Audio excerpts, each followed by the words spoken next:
Graham Loveless, you're the content editor at IBC. As well as the Leaders Summit, there's also a 5-day conference, and indeed it goes back in history to 1967. What's special about this year's conference? This year's IBC conference, Ray, is going to take a really close look at the innovation story of our industry, and it's doing that over 5 days. Day one, we're really taking the pulse and asking, where does broadcast fit within an increasingly on-demand and IP-centric world?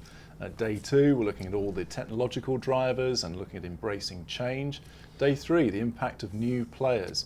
Day four, preparing for the future. And day five is very much a wrap-up session in the main conference. But day five is also when the big screen experience takes off. We're looking there at disruptive cinema and some fascinating things that are happening there in the world of the big screen.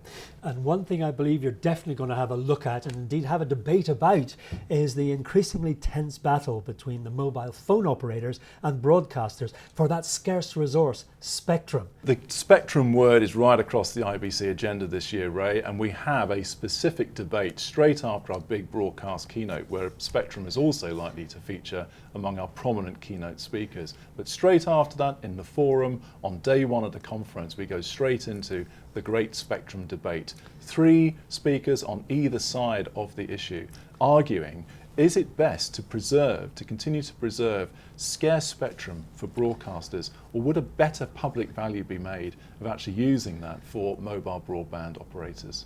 Is the danger that the mobile operators are the big money guys and money talks in this regard?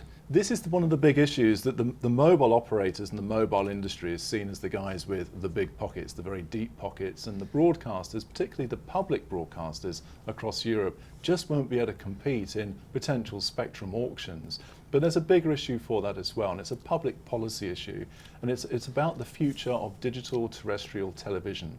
If we see spectrum, scarce spectrum, ceded to the mobile industry at the frequencies that are being discussed now, what might happen in 5-10 years' time with those frequencies that those broadcasters will be forced to occupy? Let's hope this debate will bring some attention to focus on what's clearly an important issue. Graham Loveless, thank you very much indeed.